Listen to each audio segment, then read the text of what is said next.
Minha esposa riu quando falei em terapia e disse que eu não seria nada sem ela.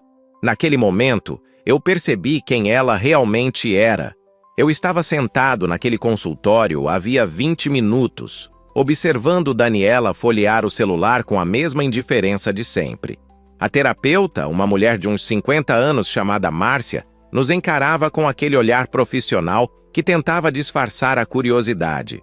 Tinha sido minha ideia marcar aquela sessão. Nosso casamento de 9 anos estava esvaziado, como uma casa abandonada onde só ecoam silêncios. A doutora Márcia começou com perguntas básicas sobre nossa rotina. Daniela respondeu com animação sobre o trabalho dela, os jantares com amigas, a reforma que planejava para a sala. Falava como se estivesse descrevendo a vida de uma pessoa solteira. Quando a terapeuta me perguntou como eu me sentia em relação ao casamento, respirei fundo. Eu realmente me sinto invisível. Como se minha opinião não importasse, como se eu estivesse aqui só para preencher espaço. Às vezes parece que sou apenas um acessório na vida dela. O silêncio que se seguiu foi denso. Esperava que Daniela demonstrasse alguma surpresa, talvez até preocupação. Em vez disso, ela soltou uma risada. Não foi uma risada nervosa ou constrangida. Foi debochada, cruel. Sério? Você está reclamando de quê exatamente? Tem teto, comida, uma vida confortável. Aliás, doutora, ele precisa entender uma coisa. Daniela se virou para mim com aquele sorriso que eu conhecia tão bem. Aquele que usava quando queria me diminuir na frente dos outros. Você não seria absolutamente nada sem mim. Nada. Eu te tirei daquela vidinha medíocre que você levava. Te trouxe para o meu mundo. Te dei propósito. E agora vem com essa história de se sentir invisível? A terapeuta tentou intervir, pedindo calma. Mas eu mal ouvia. Algo havia se rompido dentro de mim naquele instante. Não era raiva. Era clareza.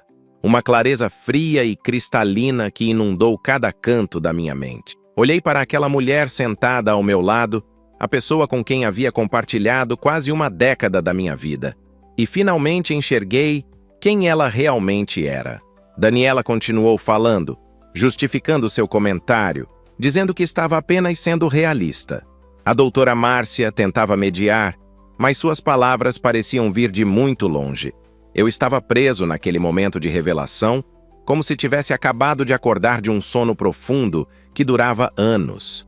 Quando saímos do consultório 1 hora depois, eu já não era mais o mesmo homem que havia entrado. Daniela reclamava do trânsito, do calor, da terapeuta que claramente não entendia nada.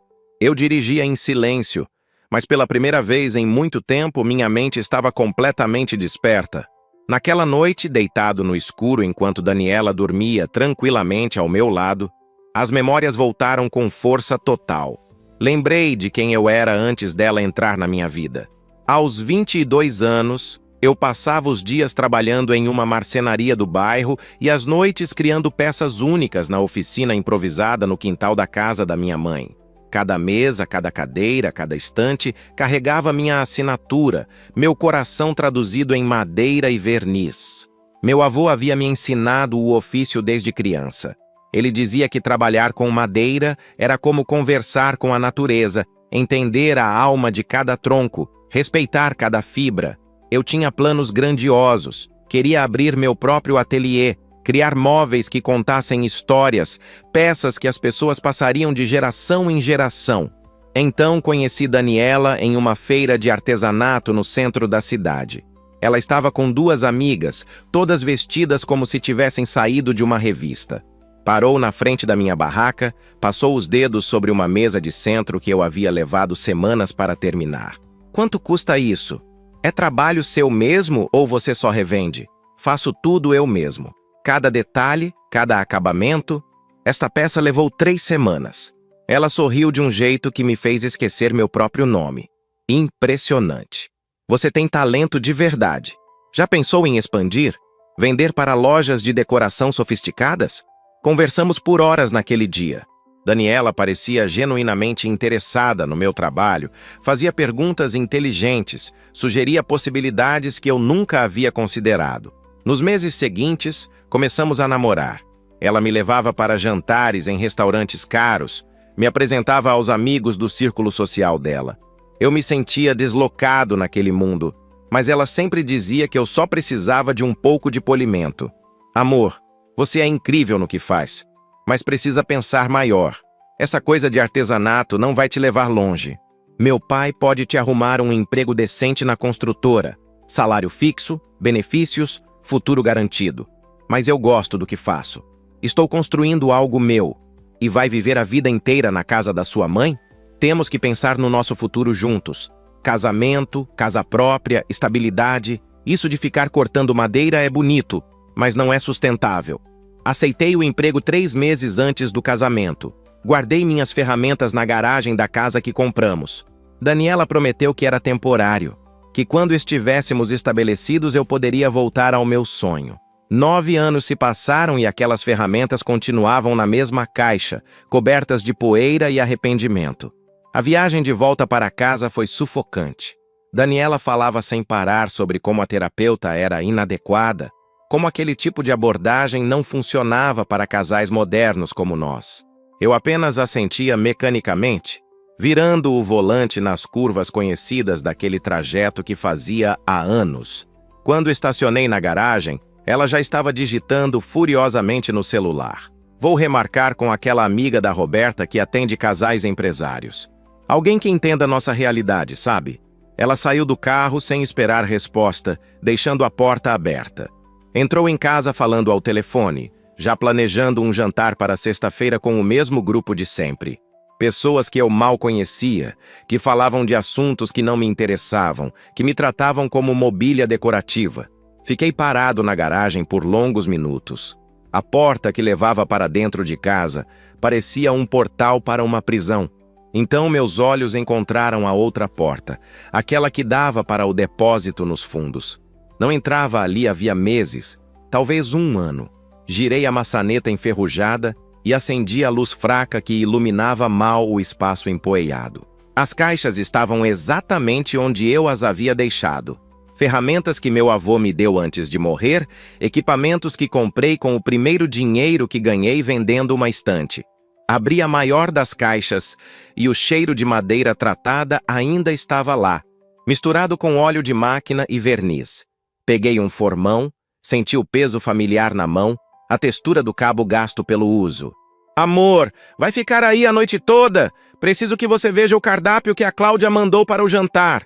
A voz de Daniela ecoou da cozinha, impaciente como sempre. Olhei para as ferramentas, depois para a porta da casa. Algo dentro de mim estava diferente. Aquela risada no consultório, aquelas palavras venenosas tinham quebrado algum encanto. Eu havia passado anos acreditando que ela estava certa, que meus sonhos eram infantis, que segurança valia mais que paixão. Já vou! Mas não fui imediatamente. Fiquei ali mais alguns minutos, segurando aquele formão como quem segura uma âncora em meio a uma tempestade. Pensei no meu avô, nas tardes que passávamos juntos, transformando tábuas brutas em obras de arte. Ele sempre dizia que um homem sem propósito era como uma árvore sem raízes, condenado a cair no primeiro vendaval. Quando finalmente entrei em casa, Daniela já havia esquecido que me chamou.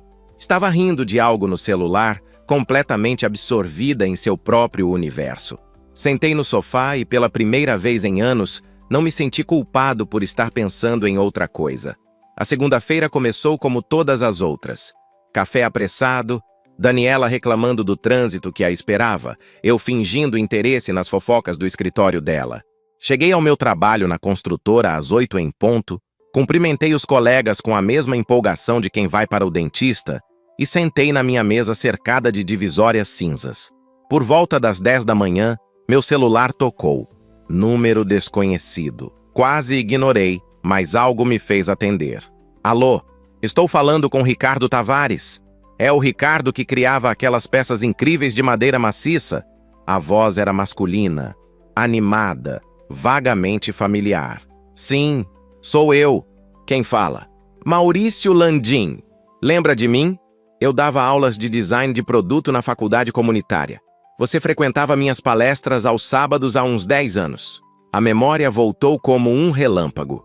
Professor Maurício, Aquele homem entusiasmado que falava sobre design com os olhos brilhando, que havia elogiado meu trabalho diversas vezes. Professor, claro que lembro. Como conseguiu meu número? Eu tenho meus contatos. Olha, vou direto ao ponto. Estou organizando uma exposição coletiva com artesãos contemporâneos em uma galeria na região central.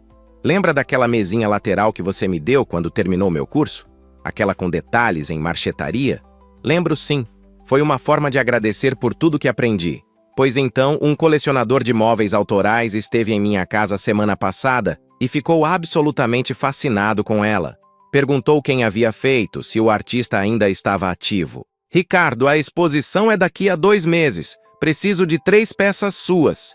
Você ainda trabalha com isso? Meu coração disparou. A sala ao redor pareceu desaparecer.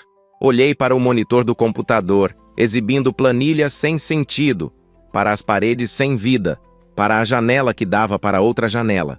Eu não tenho trabalhado com isso há algum tempo. Que pena imensa. Olha, não quero pressionar, mas esse colecionador está disposto a pagar muito bem. E a exposição vai ter cobertura de mídia especializada. Poderia ser uma porta incrível para você retomar. Maurício continuou falando sobre detalhes da exposição, sobre os outros artistas participantes, sobre o potencial de networking. Anotei tudo mecanicamente, prometi pensar com carinho, desliguei o telefone. Fiquei olhando para a tela do computador por minutos intermináveis. Algo estava acendendo dentro do meu peito.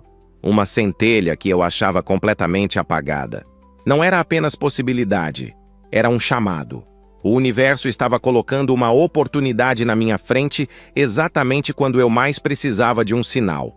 Peguei o celular novamente e digitei uma mensagem rápida para Maurício, antes que a coragem me abandonasse. Aceito o desafio. Naquela mesma noite, esperei Daniela adormecer. Ela tinha tomado seu remédio para dormir como sempre fazia, reclamando de estresse no trabalho. Quando os roncos suaves começaram, desci as escadas em silêncio, atravessei a cozinha e abri a porta do depósito. A luz amarelada revelou minhas ferramentas, esperando pacientemente, como velhos amigos que nunca perderam a fé em mim. Comecei limpando cada peça com cuidado. A serra circular, as lixadeiras, os formões de diferentes tamanhos. Separei o que precisava de manutenção. Testei o que ainda funcionava. Eram quase 2 da manhã quando finalmente parei, suado e com as mãos sujas de graxa, mas sentindo algo que não experimentava havia anos. Propósito. Durante os dias seguintes estabeleci uma rotina secreta. Acordava às 5 da manhã, trabalhava no depósito por 1 hora antes de me arrumar para o emprego. Voltava do trabalho, jantava rapidamente enquanto Daniela falava sobre o dia dela, e quando ela subia para assistir suas séries, eu voltava para o depósito. Eram 4, às vezes 5 horas de trabalho por noite. A primeira peça começou a tomar forma na segunda semana. Uma mesinha de centro em jacarandá, com linhas modernas, mas com a alma do artesanato tradicional. Cada corte era uma oração. Cada lixamento era meditação. Eu estava criando novamente, e aquilo estava me reconstruindo por dentro. Ricardo, você anda esquisito. Está perdendo peso, tem olheiras. Está doente? Daniela me perguntou um sábado pela manhã, sem tirar os olhos do celular. Estou bem, só trabalho acumulado. Você precisa se cuidar melhor. Aliás, esqueci de te contar, marquei aquele jantar com os Ferreira para amanhã. O Paulo vai falar sobre o investimento dele em bitcoins, mais um jantar entediante onde eu seria decoração. Assenti e voltei para o jornal que fingia ler. Minha cabeça estava no depósito, na segunda peça que havia começado. Uma estante suspensa com encaixes invisíveis, um desafio técnico que me fazia lembrar por que amava aquilo. As semanas voaram. Daniela não percebeu minhas ausências noturnas. Ela estava ocupada demais com renovações na sala, com discussões intermináveis sobre qual tom de bege escolher para as almofadas. Não notou quando comprei madeiras nobres usando o cartão de crédito, não perguntou sobre o cheiro de verniz que às vezes ficava nas minhas roupas. A terceira peça foi a mais desafiadora, uma cadeira de leitura com design orgânico, como se tivesse crescido naturalmente da madeira. Trabalhei nela por 3 semanas, ajustando cada curva até ficarem perfeitas. Quando finalmente apliquei a última camada de acabamento, eram 4 da manhã de uma quinta-feira. Recuei alguns passos e olhei para as 3 peças juntas, iluminadas pela luz crua do depósito. Estava pronto. A exposição foi inaugurada em uma sexta-feira à noite. Disse a Daniela que tinha um evento corporativo obrigatório da construtora. Ela nem questionou, apenas pediu que eu voltasse cedo porque tínhamos compromisso no sábado. Vesti minha melhor camisa, aquela que só usava em ocasiões especiais, e dirigi até a galeria com o coração batendo descompassado. O espaço era impressionante. Paredes brancas, iluminação estratégica, pessoas elegantes circulando com taças de vinho. Minhas 3 peças estavam posicionadas em um canto privilegiado, banhadas por holofotes que realçavam cada detalhe do trabalho. Uma plaquinha discreta ao lado trazia meu nome e a inscrição Artesão Contemporâneo. Ricardo, você veio! As peças ficaram espetaculares. Professor Maurício me recebeu com um abraço caloroso, depois me apresentou a diversos visitantes. Cada pessoa que parava diante do meu trabalho fazia comentários que aqueciam meu peito. Falavam sobre técnica, sobre sensibilidade, sobre como as peças tinham alma. Por volta das 9 da noite, Maurício me puxou pelo braço discretamente. Tem 2 cavalheiros querendo falar com você. São empresários do ramo de decoração de alto padrão. Os homens eram Sérgio e Henrique, sócios de uma empresa especializada em ambientação de imóveis de luxo. Sérgio, o mais alto, segurava um cartão de visitas entre os dedos. Seu trabalho é extraordinário. Raramente vemos essa combinação de técnica clássica com estética contemporânea. Fazemos projetos para apartamentos e casas de alto padrão. Teríamos interesse em encomendar peças exclusivas. Você trabalha sob encomenda? Sim, trabalho. Quer dizer, posso trabalhar. Henrique sorriu e acrescentou algo que mudou tudo. Tenho uma proposta mais ambiciosa. Estamos desenvolvendo uma linha premium de móveis autorais para lançar no mercado. Precisamos de um designer artesão que seja a cara da marca. Alguém que crie peças limitadas, numeradas com certificado de autenticidade. Você teria interesse em uma sociedade? Minha mente girou. Sociedade significava compromisso. Significava transformar aquilo em carreira real. Significava deixar a construtora. Significava confrontar Daniela. Preciso pensar. É uma mudança grande na minha vida. Claro, entendemos perfeitamente, mas vou ser franco com você. Talento assim não aparece todo dia. Temos estrutura, capital, rede de distribuição. Você tem o dom. Juntos podemos criar algo realmente especial. Sérgio me entregou o cartão e apertou minha mão com firmeza. Pense bem, mas não demore muito. Oportunidades assim têm prazo de validade. Voltei para casa às 11 da noite, flutuando. Daniela estava dormindo. Sentei na beira da cama no escuro, olhando para aquele cartão de visitas iluminado pela luz do abajur. Pela primeira vez em 9 anos, visualizei um futuro diferente. Um futuro onde eu não seria nada sem mim mesmo. E aquilo era assustador e libertador ao mesmo tempo. Os 3 meses seguintes foram os mais intensos da minha vida. Aceitei a sociedade com Sérgio e Henrique, mas pedi sigilo absoluto até que tudo estivesse consolidado. Eles entenderam. Durante o dia, eu continuava na construtora, empurrando papéis e fingindo interesse em reuniões intermináveis. À noite e nos fins de semana, eu vivia minha verdadeira vida no depósito, criando peças que seriam a base da nova linha. Daniela começou a fazer comentários sobre minhas ausências. Você anda muito distante. Sempre cansado, sempre ocupado. Está acontecendo alguma coisa que eu deveria saber? Só estresse do trabalho. Muitos projetos simultâneos. Ela aceitou a explicação, mas seus olhos carregavam desconfiança. Passou a revisar extratos bancários com mais frequência, fazer perguntas sobre meus horários. Eu mantinha a calma, desviava das interrogações, continuava meu trabalho em segredo. Um sábado pela manhã, ela entrou na cozinha onde eu tomava café e jogou uma revista de decoração na mesa. Olha isso aqui. Estive na casa da Patrícia ontem e ela tem essa linha de móveis lindíssima, caríssima, mas simplesmente perfeita. Pena que a gente não tem esse tipo de dinheiro. Peguei a revista. Era uma matéria de 6 páginas sobre design de interiores em residências de luxo. E lá estavam elas. 4 peças minhas, fotografadas profissionalmente, integradas em ambientes sofisticados. A matéria destacava a exclusividade, a maestria artesanal, os detalhes únicos. Meu nome aparecia em negrito como o artesão revelação do ano. Bonito mesmo. Trabalho excepcional. Daniela pegou a revista de volta, estudando as fotos com inveja. Deve ser algum velho mestre que trabalha nisso há décadas. Essas coisas levam uma vida inteira para dominar. Imagina ter um talento desses? Mas enfim, não é para pessoas comuns como a gente. Não somos tão comuns assim. Ela riu daquele jeito que eu aprendera a odiar. Amor, seja realista. Você trabalha em uma construtora mediana, eu administro processos no escritório do meu pai. Somos classe média alta, não milionários. Aceite isso e seja feliz com o que temos. Terminei meu café em silêncio. Daniela continuou folheando a revista, completamente alheia ao fato de que estava admirando o trabalho do próprio marido. Aquilo teria me machucado meses atrás. Agora apenas reforçava minha certeza de que estava no caminho certo. Naquela tarde, enquanto ela saía para mais um almoço com as amigas, liguei para Sérgio. Estou pronto para tornar nossa parceria oficial. Vou pedir demissão da construtora na segunda-feira. Excelente decisão, Ricardo. Você não vai se arrepender. Seu futuro começa agora. Desliguei o telefone e olhei ao redor da casa que dividíamos. Não parecia mais minha.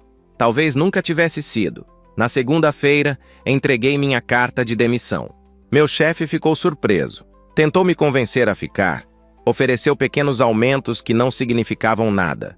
Agradeci educadamente e saí daquele prédio pela última vez, sentindo que deixava uma prisão para trás. A parte difícil seria contar para Daniela. Cheguei em casa às 6 da tarde, mais cedo que o habitual. Ela estava na sala, assistindo um daqueles programas de fofoca que adorava. Desliguei a televisão. Ela me olhou irritada. O que foi? Estou assistindo. Precisamos conversar. Senta direito, por favor. O tom da minha voz deve ter transmitido seriedade, porque ela largou o celular e me encarou com atenção pela primeira vez em meses. Pedi demissão hoje. Vou abrir meu próprio negócio, trabalhando com marcenaria artesanal. Já tenho sociedade estabelecida e contratos fechados. O silêncio durou apenas 3 segundos antes da explosão. Você fez o quê? Está completamente louco?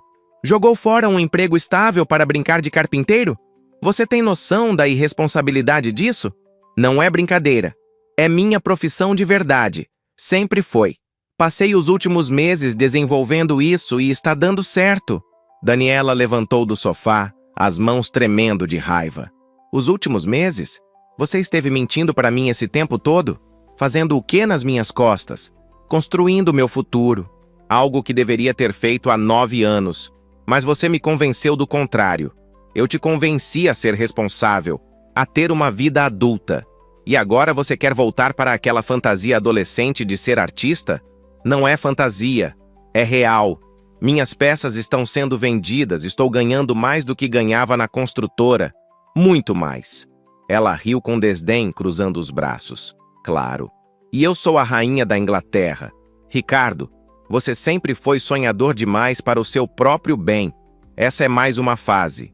Daqui a 3 meses você vai estar desempregado, desesperado e vai ter que implorar para voltar. Não vou voltar. E tem mais. Acho melhor nos separarmos. O rosto dela perdeu a cor. A risada morreu instantaneamente. Como assim separar? Por causa dessa loucura? Por causa de tudo. Porque você nunca acreditou em mim, nunca me respeitou, porque passei anos me anulando para caber na vida que você queria. Porque finalmente entendi que mereço mais. Você está cometendo o maior erro da sua vida. Sem mim você vai afundar. Vai perceber que eu estava certa e vai voltar rastejando. Peguei as chaves do carro e da casa, deixando apenas a dela sobre a mesa. Vou ficar em um hotel por alguns dias. Meu advogado vai entrar em contato com você para organizar a separação. Saí antes que ela pudesse responder, ignorando os gritos que vinham de dentro. Os dias que se seguiram foram caóticos. Daniela alternava entre ligações furiosas e mensagens suplicantes. Em uma hora, me acusava de ser irresponsável e egoísta. Na outra, implorava para conversarmos. Dizia que poderíamos resolver tudo, que estava disposta a mudar. Mas eu conhecia aquele padrão. Eram palavras vazias, tentativas desesperadas de retomar o controle. O processo de separação foi mais simples do que imaginei. Não tínhamos filhos, nossos bens eram divididos de forma clara. A casa ficaria com ela, eu levaria meu equipamento e algumas economias que mantinha em conta separada.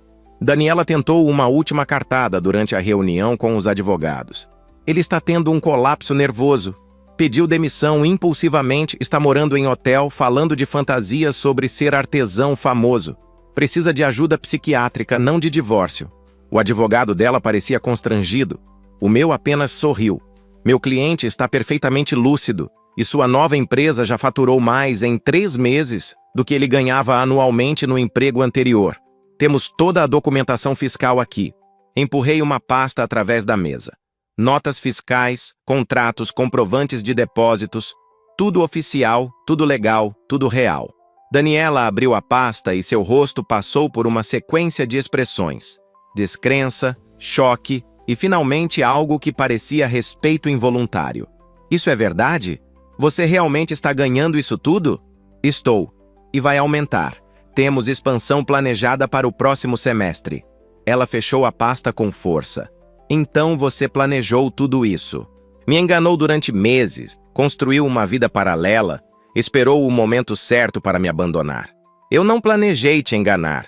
Planejei sobreviver. Você tinha razão sobre uma coisa naquela terapia. Eu precisava entender meu valor. Só que meu valor não dependia de você. Dependia de mim mesmo. 3 semanas depois, assinamos os papéis finais. Encontramo-nos no cartório pela última vez. Daniela estava visivelmente abatida, mas mantinha a postura rígida de sempre. Depois que o tabelião carimbou os documentos, ela me encarou com uma mistura de raiva e algo que poderia ser admiração. Espero que você seja feliz com sua nova vida. Não respondeu, apenas assentiu e saiu sem olhar para trás.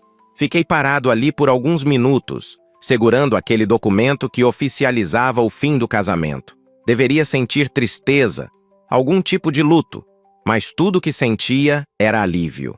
Um alívio profundo, libertador. Saí do cartório sob um sol forte de meio-dia. Sérgio me esperava no carro, tinha oferecido apoio moral para aquele momento. Como você está? Livre. Pela primeira vez em 9 anos. Completamente livre. Ele sorriu e ligou o motor. Então vamos comemorar. Temos um novo showroom para inaugurar semana que vem.